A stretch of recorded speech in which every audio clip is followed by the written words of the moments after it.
波音737 MAX 即将在华复飞，然而却有消息爆出，原定今年交付的 C919 客机要延迟到明年了。究竟出了什么情况？美国拒发适航证对 C919 又会产生怎样的影响？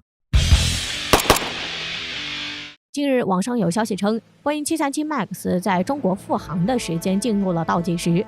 而且，据中国民航局颁布的关于机动性能增强系统 MCAS 不安全状态的改正的适航指令，意味着在中国停飞2年多的波音737 MAX 飞机被获批在中国复飞的时间越来越近了。而这对于中国来说是一件比较好的事儿。还有另一件事儿，就是中国的 C919 的交付时间将要推迟到2022年年底。而且在近日，中国工程院院士、中国商飞首席专家、C919 大型客机总设计师吴光辉在出席民航局2022年专家征求意见座谈会时建议，还会继续将中国 C919 飞机的审定、颁证工作纳入2022年民航工作计划，加大相关资源、人员投入，为 C919 飞机的交付运营做好准备。而随着适航证的颁证工作延续到2022年，这也就意味着中国 C919 的交付至少要延期到明年。这消息一出来，就在网上引起了热议，并且也都纷纷表示说，这是美国故意卡中国民航客机的脖子。有人说，原本中国复飞波音737 MAX 与美国颁发 C919 适航证应该会达成默契，但现在看来，美国在关键时刻选择了出尔反尔。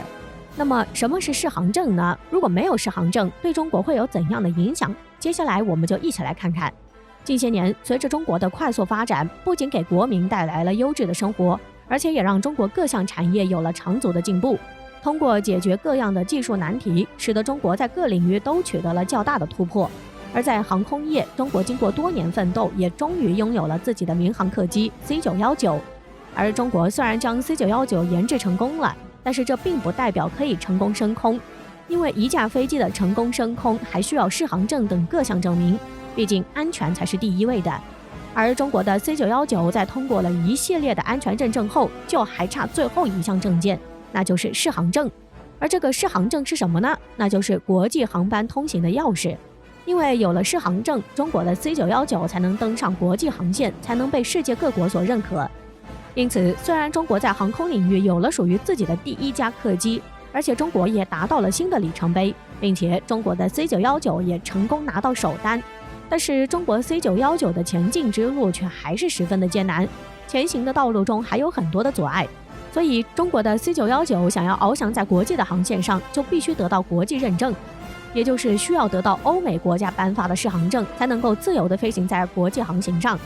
但是长期以来，美国的波音公司和欧洲的空客公司霸占了全球航空市场，这也就使得大部分国家纷纷选择使用波音客机或者空客客机来完善本国的航空业的发展，并且美国的波音和欧洲的空客以自己在航空领域占据的巨大优势，就制定了航空业的多项标准，并且美国和欧洲国家并不认可中国 C919 的资质，从而不愿颁发适航证给 C919，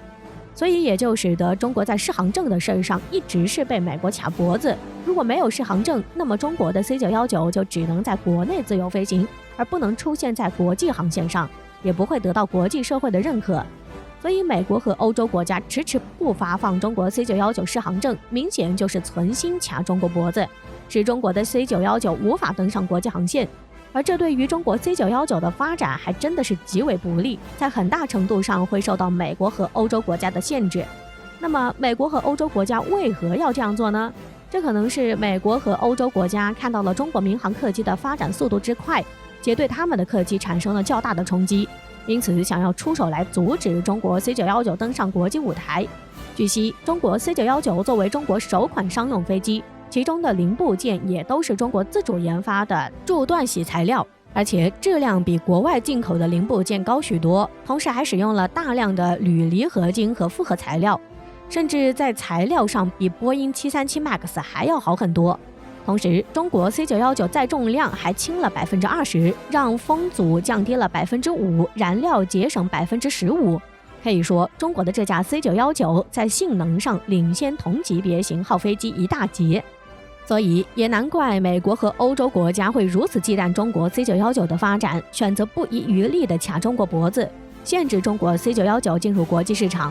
因为此前在世界的航空市场，主要就是美国波音和欧洲空客占据了主导的位置，世界各国都会选择波音和空客这两种客机，因此毫不夸张地说，中国 C919 商用飞机的出现，完全打破了美国波音和欧洲空客等国外客机对国际航空在商业领域上的垄断。这种情况下，欧美一些国家坐不住了，开始对中国 C919 商用大飞机的各种围追堵截，企图让中国的大飞机计划夭折，并且也一直打压其他国家的航空的发展，以此来使自己可以获得巨额的利润。事实上，从美国和欧洲国家这样的举动，也可以看出美国和欧洲国家是刻意设置障碍，而且是不敢为中国颁发适航证，从而想要达到限制中国民用飞机发展的目的。而对于美国和西方国家这样的行为，从侧面也可以反映出美国和欧洲国家十分忌惮中国民用飞机的发展，而不敢放手中国 C919 的发展，所以才会采用不颁发适航证的手段来使中国民航客机的发展受挫。因为如果中国 C919 进入国际市场，那也将是如鱼得水，并且会发展得越来越快，而且也会受到国际社会的广泛认同，那么这就将会在此领域的垄断地位产生巨大的冲击，所以才会扣发中国 C919 的适航证。那么中国对此该作何应对呢？真的要受美国和欧洲国家的牵制吗？其实不然，因为中国也不是没有办法，美国和欧洲国家可以卡中国脖子，同样中国也可以进行反制。既然美国和欧洲国家不发放中国 C919 适航证，那么中国可以自己先在国内航线自己审，可以选择先将国际航线暂时搁置，从而从国内航线开始。而中国的这一举动很可能会彻底扭转西方垄断适航证的局面，因为中国可以先专注国内市场的发展，毕竟中国国内的航空市场也是世界第一大的航空市场，所以中国可以先牢牢抓住这个市场。而且由于中国 C919 飞机与美国波音和欧洲空客飞机相比有巨大的价格优势，中国可以借助这一优势彻底打破此前美国波音和欧洲空客在中国的垄断市场，从而可以自己占据国际市场，打破波音和空客飞机的主导地位，不断减少国内对美国波音和欧洲空客飞机进口的需求，从而使得 C919 足以满足国内市场的需要。这就使得美国波音和欧洲空客在中国的市场受到冲击，以此来对美国和欧洲国家形成反制。